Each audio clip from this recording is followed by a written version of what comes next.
on YouTube so that we have a record of it. Yeah, so you can find this in any Tanakh, Jewish Study Bible, if you are the owner of a home science set, complete with microscope, and or anywhere else. Onlinesfire.org is the easiest. You go to Tanakh, you go to the writings, the third section of the Bible, and the and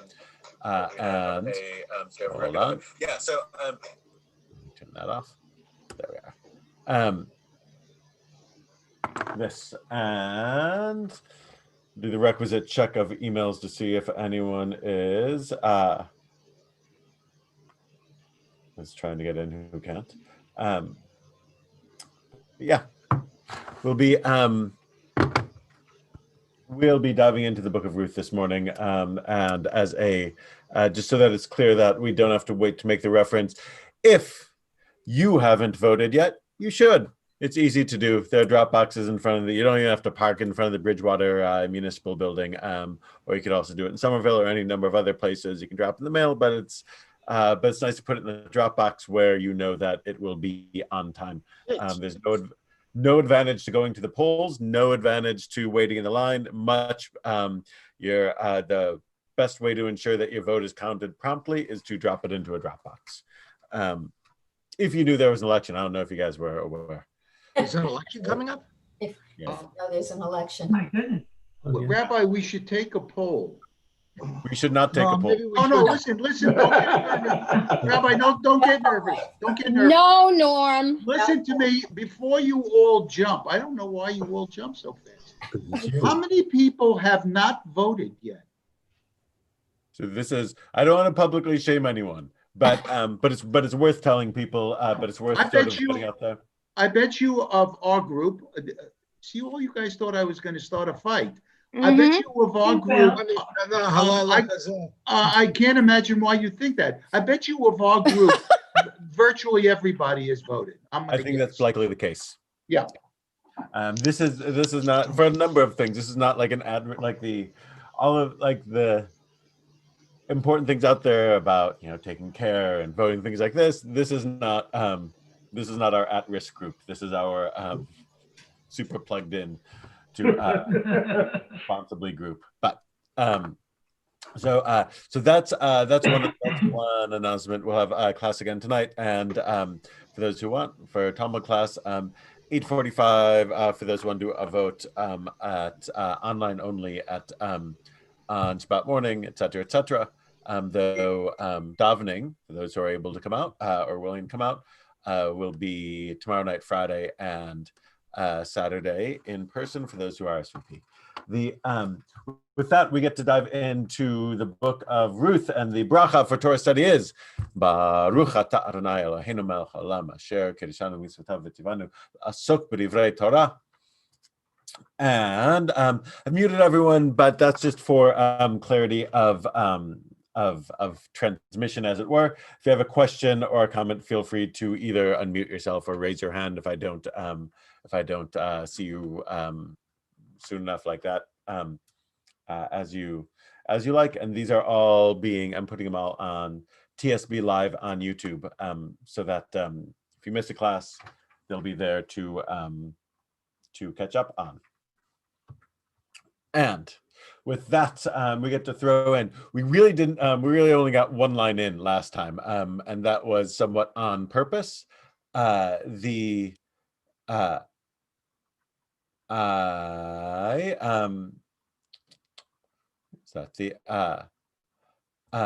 going to take a moment to. That's not the one I'm looking for. This is the one I'm looking for. Just do a quick review of where we were last time around, and where we left off. The first thing, just to remind you, was the story of where the Moabites come from, because the opening of the story is in Moab, right? And the opening of the story of the Moabites is that they are descended from Lot and his daughters. Lot famously escapes escapes the destruction of Stoman Amorah with his family, with the help of the angels of Hashem who come and visit him and bail him out of a bad situation. And his wife famously doesn't make it all the way out, part way. I won't spoil for you what happens, but you wouldn't believe it. And the daughters, remember, the sin of Sodom and Amorah is like what it seems God destroys them for is at least in part a sin of intense sexual immorality, right? Like the sin of Sodom and Amorah isn't as the English word would suggest sodomy, which the English word refers.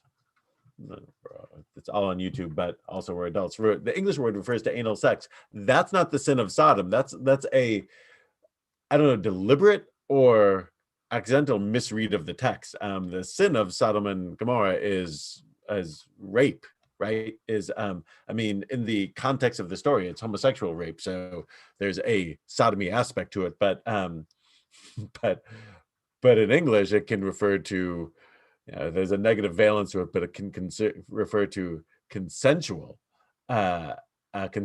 In the Sodom and Gomorrah story, it is it's not consensual. So important to make that distinction. Only important here in the sense of the story of Lot and the daughters. It's important. It's likely no accident that they propose what they propose, having been living and having been brought up in a society where we would understand, and what the Torah understands as sex crimes, were normalized, right? Where rape was normalized. So like they're living in a place where things weren't working properly.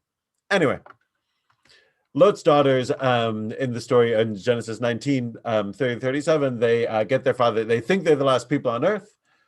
They think there are no other men and no other women alive on earth, that God has destroyed the entire world except for them, that they're reliving the Noah story. And they get their father drunk and they sleep with him. They come pregnant by him. And one of the daughters gives birth to the nation of Moab, and one of the daughters give nation to the nation of the Ammonites. So this seems to be an etiological story, a story telling the origins of something that exists in the biblical world, and here it's about the sort of shameful beginnings of the nation of Moab.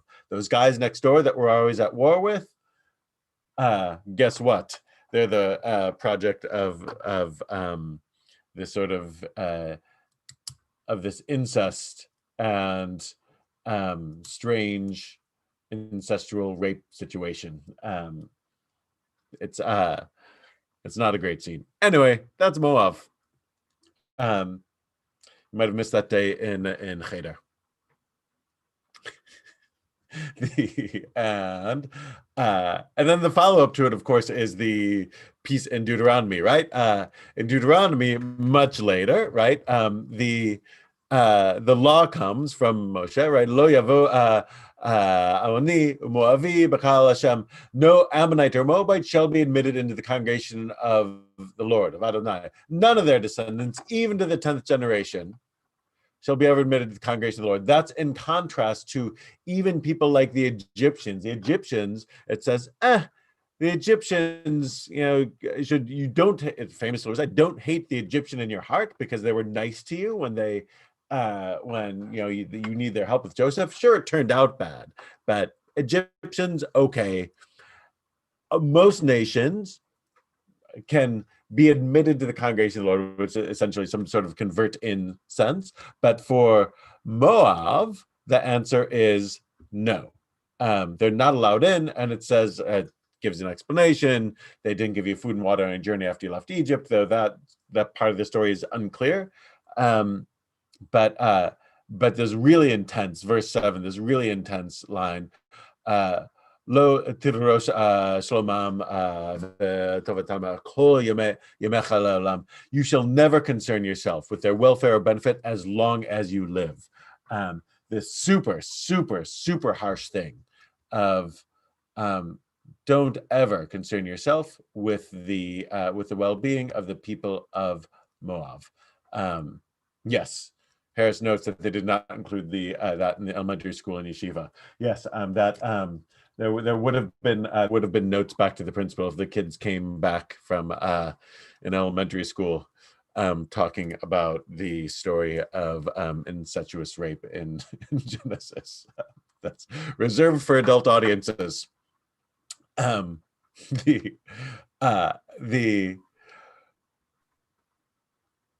the prohibition on Moab is as strong or stronger than any other limitation on other groups of people anywhere in the Tanakh, right? Like that, like there's this absolute prohibition, not only, and again, like it goes super far, not only are you not supposed to intermarry with them, but you're not supposed to but don't seek their welfare, which is incredible, right? This week in the Torah, just this morning for those who were there at Minyan, like there's this Abraham, in Abraham's initial charge, is told to be a blessing to all the families of the world. It doesn't say all the families of the world except for the Moabites. It says all of them, right? Like we're supposed to be a benefit to everyone in the world. Then Deuteronomy comes and says, except them. There's just this 1-2 groups.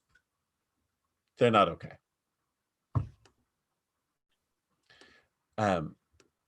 That's obviously in contrast to the stuff that you learn more frequently, right? Not far away from that. That's in Deuteronomy 23 and Deuteronomy 10. Like there's like the opposite sentiments, right? I'm just throwing this up for contrast. In Deuteronomy 10, you get a different sense, right? Ki Hashem Elohechem hu Elohei Elohim v'Adonai Adonim. For Adonai, your God, is God supreme and Lord supreme, the great, the mighty, and awesome God, right? Ha'el, Ha'gadol, Ha'gibor, V'Hanora. You might have heard that before. That's because it comes from the Torah. Like when we read it in the Amidah, it is because it is sampling from this chapter 10 of Deuteronomy, right? Ha'el, Ha'gadol, Ha'gibor, V'Hanora. Who shows no favor and takes no bribe, right? God does not show favor to the powerful or to the rich or to the way a human ruler might. Like this is the difference with God, who we're supposed to emulate, shows no favor, takes no bribe, but upholds the cause of the fatherless and the widow, befriends the stranger, providing him with food and clothing. You too must befriend the stranger, for you were strangers in the land of Egypt, right? Like this is the opposite of what we read. Like if later on it says, don't concern yourself with the welfare of the Moabites. This is the exact opposite. God defends the vulnerable, and you too have to do this because that's the situation you were in. This is one of the strong statements of that. You must seek the welfare of others, and it doesn't say of the people who are like you. It says it's for anyone, right? So that's the context in which we start Ruth. Both at once. This prohibition on being nice to Moabites and this general command to defend those who are vulnerable in society. That's an absolute obligation. And that's why, to throw it back to where we started, I do think this stuff is relevant. Like a colleague of mine said that it's not just we shouldn't just ask ourselves President Reagan's famous question, are you better off than you were 4 years ago? Though that's reasonable to ask. But also, as Jews, we have to ask the question that Deuteronomy 10 asks us to ask, which is, are the poor, the fatherless, and the orphan better off than they were 4 years ago, right? Where the essence of that seems to be that we're supposed to help give voice to those who have no voice or have less voice, right? That's why God defends those people. That's why we're asked to as well. Chapter 1, Ruth. Now, in your whatever copy you have, we get to dive into Ruth. And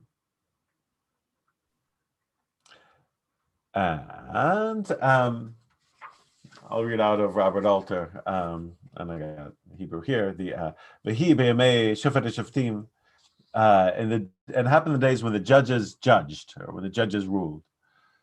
There was a famine in the land, Yirav Aretz, and a man went from Bethlehem to sojourn in the plains of Moab, he and his wife and his 2 sons. Ish mivet lechem Yehuda, Lagur b'snei Moab, hu v'ishto b'snei vanav. Did he leave out?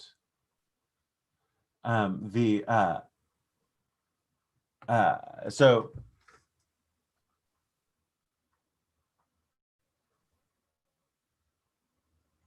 strange. I feel like Robert Alter leaves out one of the words in that at least I see in the Hebrew, even in that first line, right? Like it happened in the days when the judges judge, and we talked about that last time, like in the era, a couple 100 years after the time of Moses, right? Moses dies, Joshua conquers the land, and then is a period of the judges, which is about 200 years between the death of Joshua and the rise of Saul and David. When there wasn't a king in Israel that wasn't appointed by Moshe as Joshua was, but rather a series of judges, not judges like the like wearing fancy robes sort of judges, but judges here.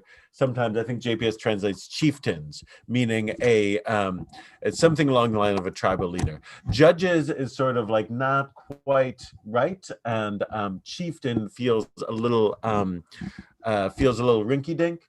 So it's not quite clear how to like understand shoftim, but like understand them as like sort of regional leaders of the people, not formally appointed. In the days when the chieftains ruled, or the judges judge, or whatever it might be, there was a famine in the land always being, when the Tanakh says ha'aretz, ba'aretz, the land is always the land of Israel, right? And a man went out from Beit Lechem, Bethlehem. This is an easy one to translate, right? Bethlehem in English is just a word. In Hebrew, Beit Lechem means Beit, meaning bite.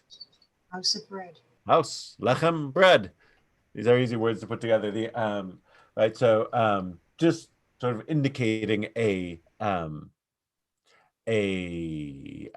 fertile place, right, where they're able to grow grain. So the fact that there's a famine there is a bad sign. That in a place known for being able to grow, so well known that it's called Beit Lechem, that there's a famine and there's no bread there. In Judah, it says in the Hebrew, Beit Lechem in Judah. When it says Beit Lechem in Judah, it tells you, oh, there are Bethlehems out there, right? This is like living in Bridgewater or Somerville or where there are like a few of them out there. Raritan, right? Like if you live in Raritan, you got to say which Raritan you're in, right? Or Springfield. Right? There's some places where there are dozens of different of them. So when it says Bethlehem of Judah, it lets you know there are probably a bunch of them. This is the one we're talking about. And of course, what's its significance, in the Tanakh of Bethlehem in Judah?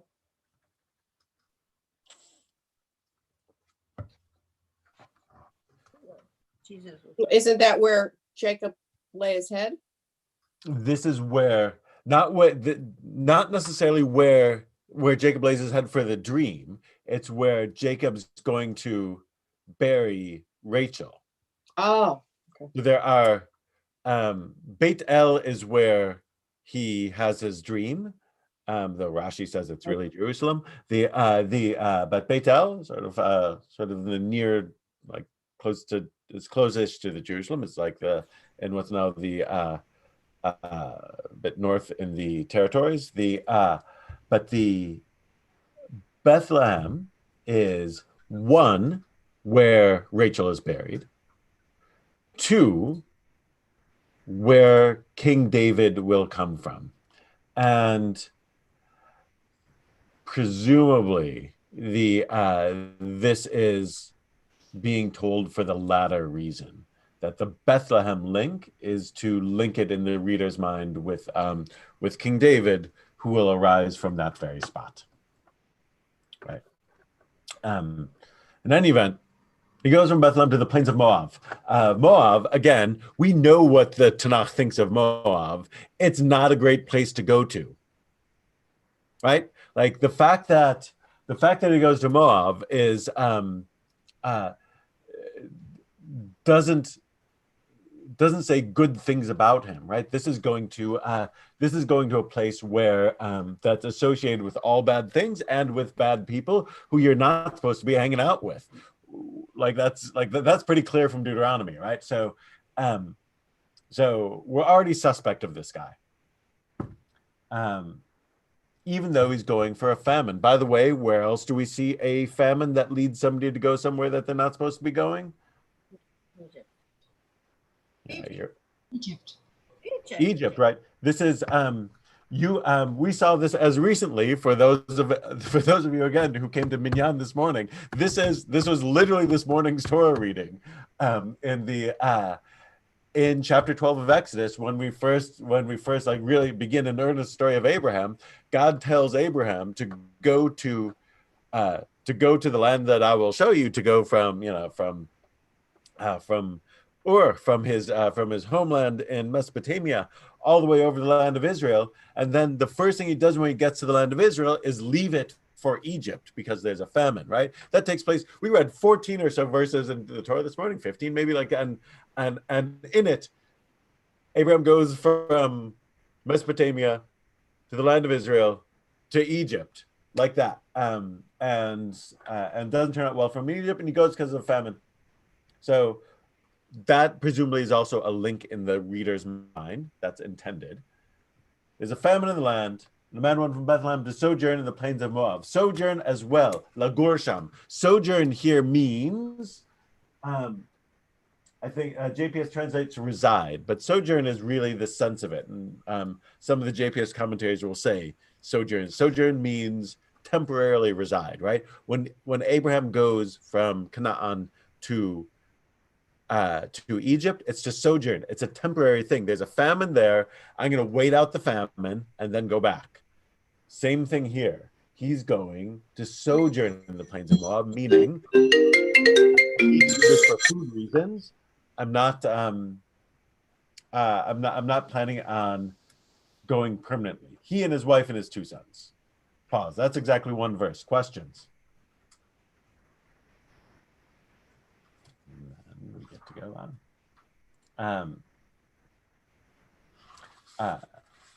The next verse. V'shem ha'ish Elimelech, and the name of the man was Elimelech. V'shem ishto Naomi, and the name of his wife was Naomi. Elimelech means my God is king, and Naomi is from like Noam, from nice or pleasant or sweet. So the names presumably have meaning. V'shem shnei banav Machlon v'Chilion fratem v'Beit Lechem Yehuda v'Srei Moab v'Yusham. And the names of his sons were Machlon and Chilon and Ephratites from Beit Lechem of Judah. They're from Ephraim, but they're living in Bethlehem of Judah. And the sons are Machlon and Chilon. These are, as altar notes, these probably aren't their real names, right? Machlon and Chilon means sickness and destruction. You're not so likely to name your kids sickness and destruction. So as Alter notes, this is sort of like just as likely fake names are being given to them in the text, anticipating their negative fates. They likely had actual names that aren't being used here, maybe to save those names from being associated with bad things. But you know, not probably fake names, which is not uncommon in the Tanakh for that to happen. And they came to the plains of Moab, and they were there. It's an odd thing to say. And Elimelech, Naomi's husband, died, and she, together with her 2 sons, was left. Here, Elimelech gets there, saves the family from starving in the famine, but ironically, in saving them, he dies. Though it doesn't say why. There's no moral judgment placed on it. It doesn't say. A lot of times in the talk you'll get, for his sins he died, or he did what was displeasing in the eyes of the Lord and he died, or he did. So it doesn't say why. Could just be that he died because he died. And there's no larger message in it. Now, the rabbis won't let him off that easily because the rabbis never let. It moves the narrative along. It moves the narrative along, right? Exactly. So he needs it. So right. So it could be just a Deus Ex Machina. Obviously, like you could link it, say that he went to Moab. You're not supposed to hang out in Moab. That's why he died, or it just is necessary for the story. He dies. She's there with the 2 sons, and they took for themselves Moabite wives. Dun, dun, dun. Rabbi, Yes. just the Jewish Study Bible says Shulyan means consumptive. Right. So yeah, there are Sickness. Opposed to destruction. So Alter offers sickness and destruction. The JPS expanded edition also offers illness. Or they say that if you want to be forgiving on it, quite literally, machlon could also come from machal, which means to forgive. You know that from Yom Kippur, machal lanu. So machlon. So you could spin it in a good way if you so desire. Chilon similarly, you can it can mean end as well. But so you can spin those different ways without a doubt. So now they are. They're left without their breadwinner. The ish is like it's like Elimelech is head of household, which is super important in the ancient world, right? That's everything essentially is based on being a head of household, right? So their head of household is gone, and then it's sort of presumably significant that after he's gone, that's when the sons take Moabite wives. You can say that that's just when they happened to meet them. That's when they were of age. We don't know anything like that, but we know that there's no male authority figure in charge when they take their Moabite wives, and we know from the book of Deuteronomy that mixing with the Moabites is problematic. The tradition wants to get them off the hook by saying, when it says don't allow Moabites in, it means Moabites, male. It doesn't mean Moabitesses, female. But that's something of a reach, right? When a commandment says, don't steal, and it's said in the masculine, we don't say, but women can steal, right? Like it's that's, so it's a move you can do, but it's one that you only would do if you're forced sort of back into a corner and have to need an explanation for something that you don't have another good explanation for. Does that make sense? So you can do that move, but it wouldn't be anyone's first choice. But they take Moabite wives, which is against the which is a significant point, as the JPS notes. Marriage with Moabites is a particularly thorny problem, given the prohibition, the injunction in Deuteronomy 23, to exclude Moabites permanently from the community. Significantly, the narrative Ruth says nothing negative about this marriage. However, the earliest interpreters of the book criticize the marriage, right? Which is to say, the Targum. The commentator here brings a Targum, which is among the earliest translations from late biblical or early rabbinic times. The Targum of Ruth, translation of Ruth, translates the section by adding the words, "They transgressed the decree of the word of the Lord and took unto themselves foreign wives from the daughters of Moab." Others, some rabbinic commentators like Ibn Ezra or Radak, say that, they first converted them, then they married them. But the text doesn't say that, which is why this is something of provocative text on the subject of intermarriage. It's not quite clear what's going on here. Certainly the bare sense of the text, they took for themselves Moabite wives, suggests that they were Moabite wives, not Moabites who converted or anything like that. They're Moabites. 4, the name of one was Orpah, and the name of the other was Ruth. We can't get through this without discussing Orpah. Orpah, of course, is the source. You don't need to read the Talmud for this. Orpah is the source for the name Oprah. And allegedly, it's just that her Oprah's mother liked Oprah, or like her aunt liked the name Orpah.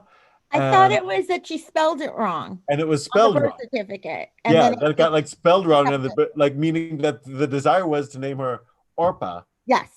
But it got spelled wrong, like on the birth certificate, or pronounced wrong, or something like this early on. And Oprah was so much easier to say than Orpah. And so the intention was to name her Orpah, but she sort of accidentally got named Oprah.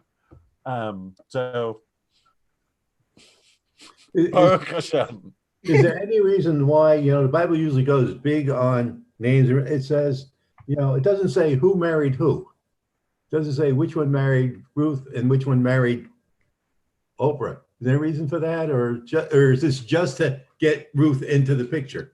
This could be what Linda said a moment ago, like that this is all just like moving the story along. It's almost like a prologue, right? Like the heart of the story is coming up. This is just like prologue setting the story. It's almost like a Star Wars crawl going across the screen, like just getting you up to speed. Because the main part of the story doesn't have anything to do with Elimelech or Machlon or Chilion, outside of the fact that they sort of like allow the story to take place. But the story is going to be about Naomi and Ruth, Boaz.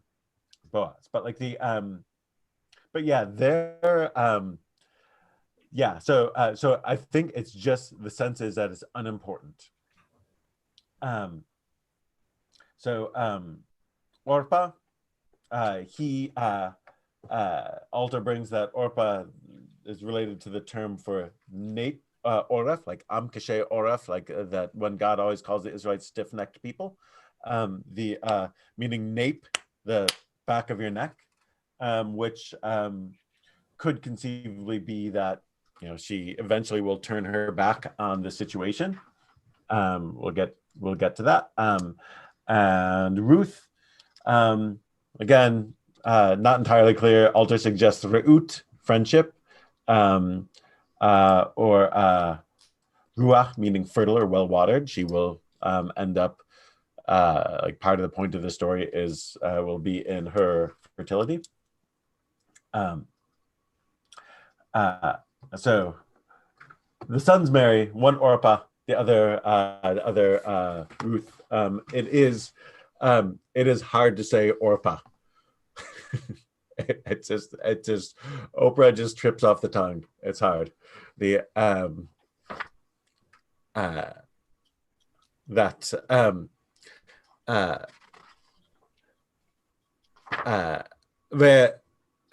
sham ka'aser shanim. and they lived there about 10 years.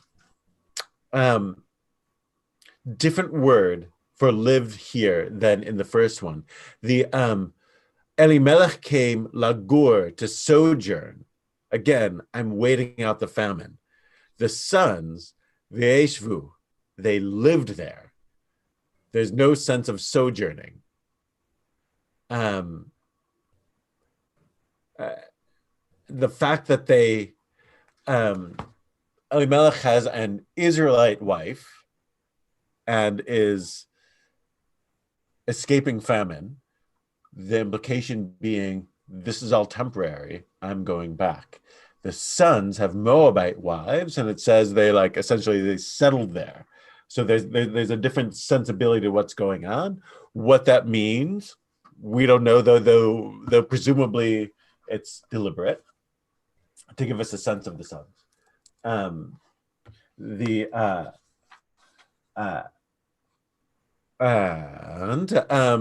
This is maybe why we're not concerned with the sons so much. Verse 5, Vaymutu gam shnehem.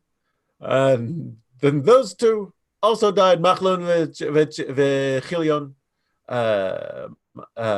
V'tasa'era isha usnei yaldata ume isha. So and they dwelled there some 10 years, and the two of them, Machlon and Chilion, died as well.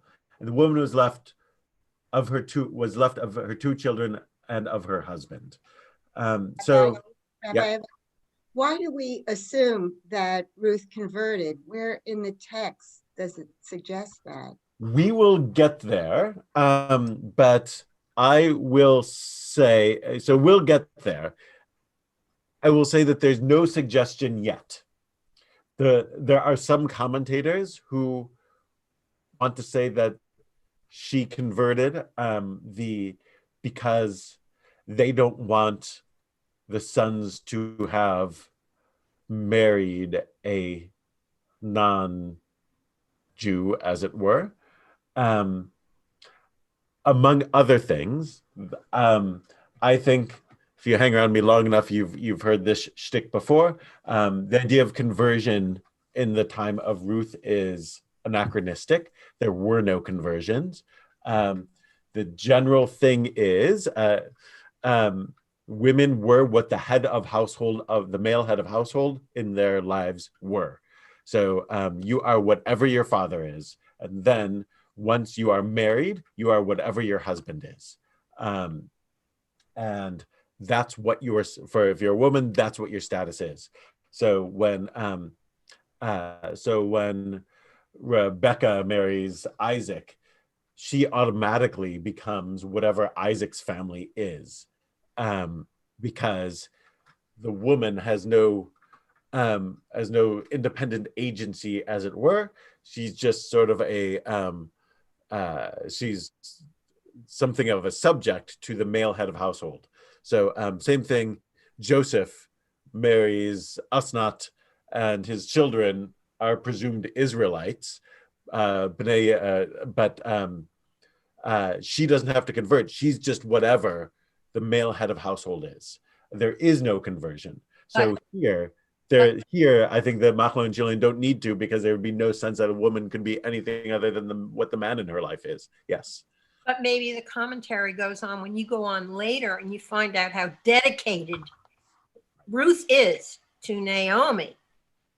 So Yes. maybe you could pick up on that part. Yes, that's going to be the key thing. That's going to be the key thing that's going to lead us to a conclusion about Ruth, and that's going to be sort of what makes the story stand out. Because I think the system I described is in fact the biblical system of identity. There's no moving around. You're just what you are, except women who are whatever the man in their life are. What we're going to get to is a story of an unusual story of women who are free agents, as it were, right? Of Naomi and Ruth, who don't have a man in their life, and they're not subject to anyone else. And suddenly, and this I think is like not an accidental part of the story, exercise their own agency in determining their fates. And and the story might be to like help to say, yeah, this too. Normally a woman is subject to her man, but you know what if there's no man? What happens then? Answer: she can take charge of her own fate. So it's not that it's not patriarchal or anti-patriarchal or anything like that. It's just I think it's carving. I think it sort of will carve out an exception in the system, and it becomes a story of, whereas normally focus on what's going on in the men's world, this is something else. So yeah, I don't think they've converted yet, but you will see why Ruth is deemed a convert, as it were. Rabbi? Yep. Rabbi, the only prohibition was against marrying a Moabite. It's not about marrying out to someone else, to another tribe. Correct. So right. Or other people. Yeah, correct. Absolutely the case. And presumably you can learn from this. The fact that they're like, you cannot marry a Moabite would lead you to the conclusion logically that what's then the statement about marrying out other ethnic groups? You can. The implication is you can, because why would you then single out Moabites, right? If I say, I mean, that's simple, almost inescapable logic. The better thing, if you want to say don't marry non-Israelites, then you'd say don't marry non-Israelites. Right. Well, Moses married a Midianite. Right. Yeah. Exactly. You wouldn't single out this group. It just doesn't make sense. So biblically, we're not. We don't go by biblical law. We don't stone adulterers. We don't sentence children to death for insulting their parents. Right. Like, it's not. We don't go by biblical law, but I think that's what the biblical law was. Somebody had a hand up here. Linda. I did. But on the other hand, the Moabites, at least in this context, it seems to me, were the only outsiders that were labeled bad guys with whom you should not socialize. So therefore, maybe that's why it was prohibited, as opposed to the other peoples in the region for whom against whom there was no particular injunction. Right. Yeah. So I mean, if I'm not supposed to socialize with them, then you don't need to tell me not to marry with them, because it's a even in the worst marriage, there's some conversation. Right, like, so don't socialize is one thing, or don't fraternize, whatever one wants to do. So marriage is sort of a stricter case than that. Like, all I need to say is don't fraternize, and I understand don't marry is part of it. So yeah, but yeah, it's a uniquely strong injunction. But Rabbi? Yeah. The thorny problem is, if you look a little bit ahead in Deuteronomy 11, God talks about blessings and curses that he frames for the Jewish people. And that's the ultimate umbrella of the law. And it's ambiguous. So the rabbis can, for eternity, debate what are the blessings and the curses, because he says, if you are blessed, my people are blessed if they follow my laws, and they're cursed if they don't. And this is the law. So we have over our heads this guilt that we have to follow the law. And what are his curses and what are his blessings? And so this is a very difficult problem. And marrying and what you do is very dicey. And which is part of what's fascinating about this, is that, like, are the sons killed for killed by God for marrying Moabites? We don't know because they do it and then they die. But the text doesn't condemn them for it. Right. Or at least our text doesn't condemn them for it. And that's why Jews can argue for eternity. Can and do. We exactly. The one last note here. They give a little side note that they're married for 10 years before they die. But the one thing that we know is that they don't conceive. There are no children of these marriages. This is similar or for about 10 years, it says Ke Eser Shanim.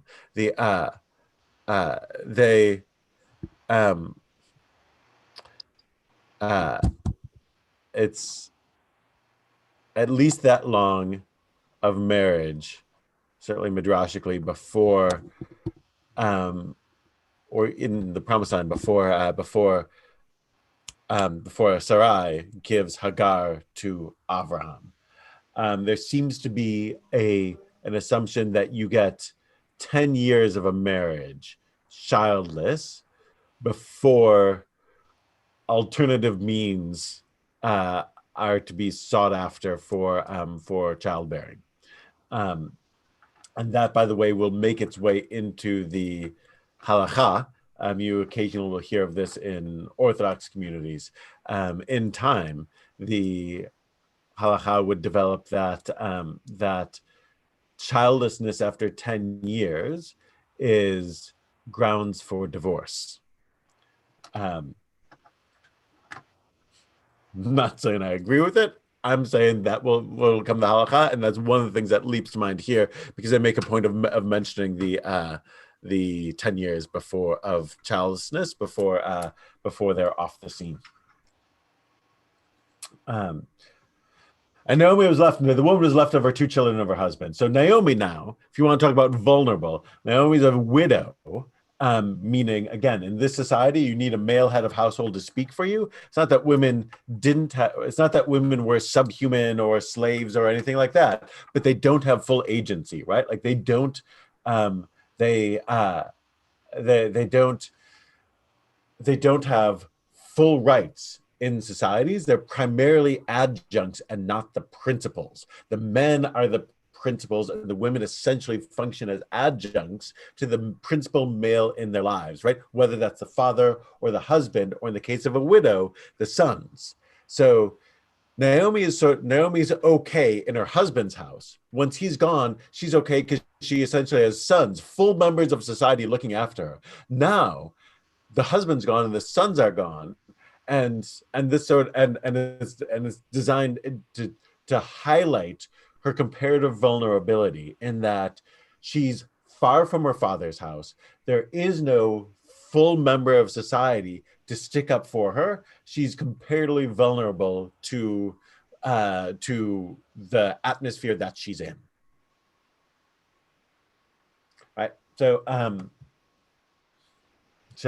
all of that. That's supposed to be the power of the story, or part of the power of the story, and part of the power of that is that this isn't just somebody who's had a bad run and a number of deaths in her family. She's left sort of like bereft of protection. And the daughters-in-law, somewhat similarly, once you leave your father's house, you're in a new family and you're somewhat cut off from your old family. But now we have 3 women who are vulnerable because they are independent in society, but society is sort of like is only willing to grant them a limited independence. And the story is aware of that. That's not the modern take on it. I'm actually making an effort to say this all neutrally. That's something that the ancient reader feels. And she rose, verse 6, she and her daughters-in-law, and she turned back from the plains of Moab, for she had heard in the plains of Moab that the Lord had singled out his people to give them bread.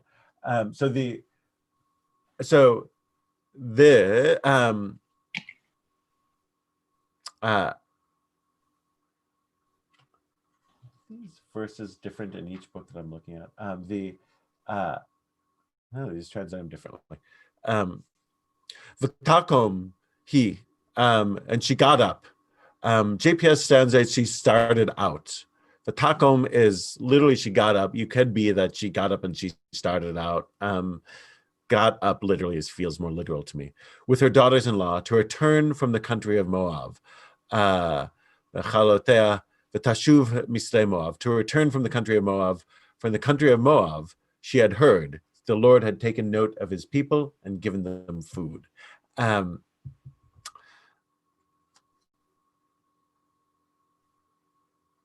She comes out to return. Where is she going to return to?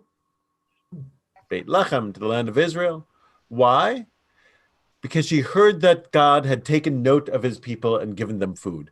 Now, there's a lot going on here. Ki pakad Hashem. First of all, that God had taken note of. Pakad is the word for it. That's the same thing that's going to happen in the story of Abraham. Pakad will take note of Sarah and give her at the beginning of next week's parsha and give and help her conceive. God will also Pakad will take note of the Israelites in Egypt and bring them out. You might have heard that story. So this is the keynote of the key space note of the stories that God takes note of, which means calls to mind and commits to action.